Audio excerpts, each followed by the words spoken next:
Assalamualaikum warahmatullahi wabarakatuh. Di sini kami dari kelompok 2 akan mempresentasikan materi tentang resiko pasar dan mitigasi resiko pasar. Sebelumnya, perkenankan kami untuk memperkenalkan diri. Saya Nuriyatul Jana selaku moderator dan pemateri, dan nanti akan ada dua teman saya yaitu Pita Mei Zilvia dan Rina Izzah Sania yang juga sebagai pemateri. Baik, langsung saja simak videonya. Yang pertama, di sini saya akan menjelaskan mengenai definisi resiko pasar. Jadi, resiko pasar ini merupakan resiko yang timbul karena adanya pergerakan variabel pasar dari portofolio yang dimiliki oleh bank yang dapat merugikan bank itu sendiri. Kemudian variabel pasar ini dalam hal ini adalah termasuk suku bunga dan nilai tukar. Kemudian menurut Rustam, resiko pasar adalah resiko pada laporan posisi keuangan dan rekening administrasi akibat perubahan harga pasar, antara lain berupa perubahan secara keseluruhan kondisi pasar, termasuk resiko perubahan harga. Jadi resiko pasar ini merupakan hasil dari perubahan harga instrumen ekuitas atau modal, kemudian komoditas, surat berharga, dan nilai tukar. Komponen utamanya yaitu resiko posisi modal, resiko komoditas, dan resiko tingkat pengembalian, kemudian juga resiko nilai tukar. Jadi bisa disimpulkan bahwa resiko pasar bagi perusahaan muncul dalam bentuk pergerakan harga yang tidak menguntungkan, seperti hasil resiko tingkat pengembalian, harga tolak ukur atau resiko nilai tukar, dan harga komoditas serta modal atau resiko harga yang memiliki dampak potensial terhadap keuangan dari sebuah aset selama masa perjanjian. Kemudian kondisi dan situasi pasar dengan berbagai stabilitas dan instabilitasnya mampu memberikan pengaruh pada kontinuitas dan profit perusahaan. Saya akan menjelaskan mengenai situasi dan kondisi tersebut masih berada dalam resiko pasar itu ada dua. Yang pertama yaitu general market risk. Namun jika general market risk ini dialami oleh seluruh perusahaan yang disebabkan oleh suatu kebijakan yang dilakukan oleh lembaga terkait, yang mana kebijakan tersebut mampu memberi pengaruh bagi seluruh sektor bisnis. Contohnya yaitu pada bank sentral di suatu negara melakukan kebijakan uang ketat dengan berbagai instrumennya seperti menaikkan suku bunga RAIS. Dengan begitu mereka mengambil kredit dan mendepositokan sejumlah uangnya ke bank. Contohnya pada saat Bank Indonesia Rate dinaikkan, maka suku bunga kredit di perbankan akan mengikuti kondisi tersebut, yaitu turut menaikkan suku bunga kredit, terutama jika perbankan tersebut merupakan perhitungan bunga secara sliding rate. Perhitungan berupa kredit secara sliding rate adalah hitungan pada pembebanan bunga terhadap nilai pokok pinjaman akan mengalami penurunan di setiap bulan ke bulan berikutnya, yang mana ini disesuaikan dengan menurunnya besar nilai dari pokok pinjaman sebagai efek dari adanya pembayaran cicilan pokok pinjaman yang dilakukan oleh seorang debitur. Kemudian bentuk yang kedua yaitu resiko pasar secara spesifik. Resiko pasar secara spesifik ini adalah suatu bentuk resiko yang hanya dialami secara khusus pada satu sektor atau sebagai bisnis saja tanpa bersifat menyeluruh. Contohnya yang pertama yaitu pengumuman yang dikeluarkan oleh suatu lembaga penilai di mana lembaga menilai memiliki reputasi yang baik dan diakui oleh publik, bahwa mereka mengumumkan misalnya PT Sejahtera memiliki kinerja yang rendah dan memiliki utang yang besar, serta laporan yang dipublikasikan selama ini kepada publik tidak sesuai dengan sebenarnya, sehingga atas berita tersebut saham dan obligasi perusahaan tersebut langsung jatuh, dan jatuhnya saham serta obligasi perusahaan tersebut itu tidak diikuti oleh perusahaan lain. Kemudian contoh yang kedua yaitu salah satu perusahaan di mana pihak manajemen atau komisaris perusahaan terlibat tidak kriminal yang luar biasa dan diekspos oleh berbagai media, sehingga opini publik telah terbentuk bahwa perusahaan tersebut tidak baik. Selanjutnya ada beberapa sebab yang menimbulkan terjadinya resiko pasar secara umum. Yang pertama yaitu resiko nilai tukar mata uang asing. Sejarah awal terjadinya resiko nilai tukar mata uang asing ini diterapkan pada sistem nilai tukar mata uang asing terjadi pada tahun 1970-an. Sehingga sejak itu kondisi mata uang di dunia telah terintegrasi dalam satu bentuk pasar di mana secara khusus kita dapat melihat bahwa penerapan sistem tersebut memungkinkan banyak pihak biasanya terlibat bermain dalam pasar falas atau valuta asing. Jual beli valuta asing ini memberikan keuntungan dengan konsep pada perolehan angka selisih pada saat harga beli dan harga jual. Pada pasar valuta asing ini kita dapat menggabungkan mata uang dalam dua bentuk kategori.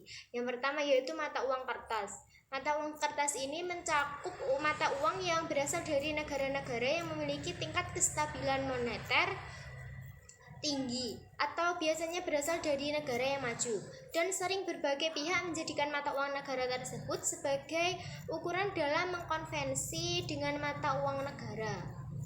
Contohnya yaitu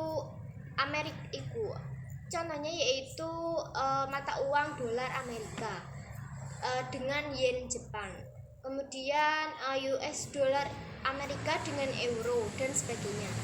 Kemudian yang kedua yaitu mata uang lembut. Mata uang yang lembut ini jenis mata uang yang diterbitkan oleh suatu negara namun jarang dipakai sebagai standar acuan dalam transaksi pasar bisnis internasional dengan alasan dianggap belum memiliki nilai kelayakan. Kemudian sebab yang kedua yaitu resiko suku bunga.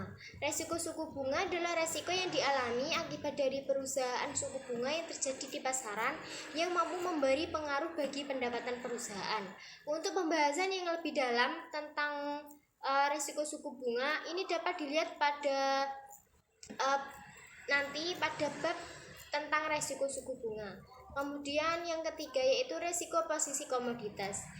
Resiko perubahan nilai komoditas adalah suatu situasi dan kondisi di mana terjadinya kerugian akibat perubahan harga barang komoditi di pasar yang disebabkan oleh faktor-faktor tertentu, di mana kondisi ini akan semakin parah pada saat barang komoditi tersebut telah terikat kontrak dalam satu kontrak perjanjian, serta informasi yang telah sampai ke pasar.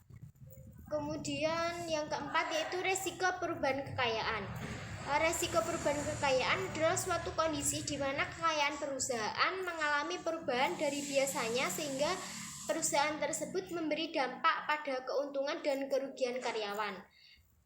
Yang kelima yaitu resiko politik. Stabilitas politik adalah sesuatu sangat penting bagi suatu negara. Stabilitas politik menjanjikan terciptanya pembangunan yang berkelanjutan.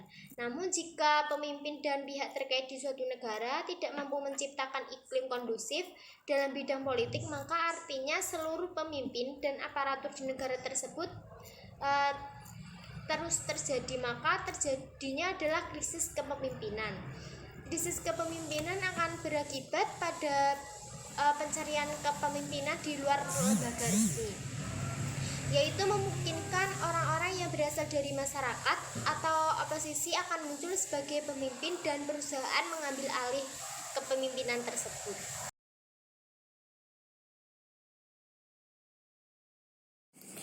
Baik, yang selanjutnya saya akan menjelaskan tentang proses identifikasi dan pengukuran resiko pasar. Identifikasi risiko dilakukan dengan tujuan untuk mengidentifikasi risiko yang dihadapi oleh suatu organisasi. Proses identifikasi ini dapat dilakukan dengan melakukan penelusuran sumber risiko sampai terjadinya sesuatu yang tidak diinginkan. Identifikasi risiko juga bisa digunakan untuk mengidentifikasi risiko-risiko yang akan dihadapi oleh suatu perusahaan ataupun organisasi. Ada beberapa cara atau teknik dalam melakukan identifikasi risiko, seperti dengan melakukan penelusuran sumber risiko sampai terjadinya sesuatu atau peristiwa yang tidak diinginkan.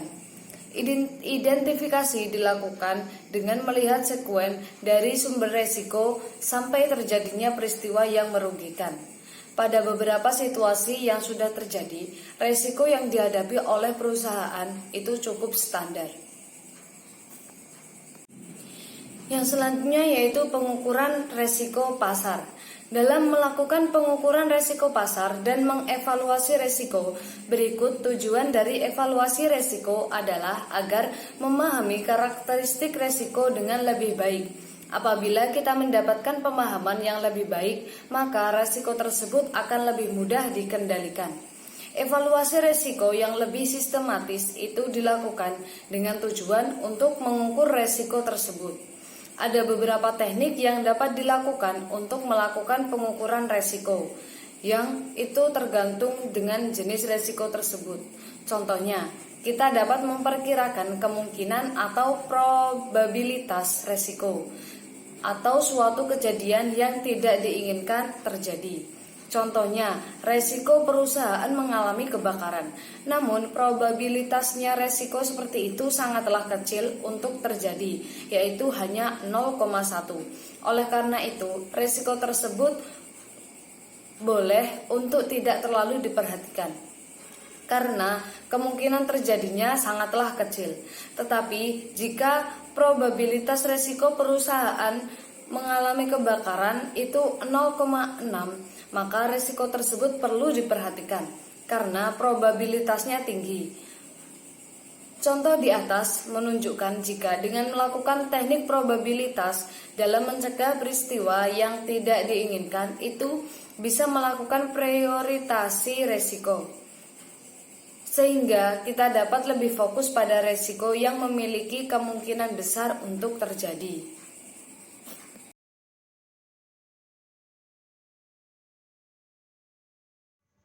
Selanjutnya yaitu metode mitigasi resiko pasar.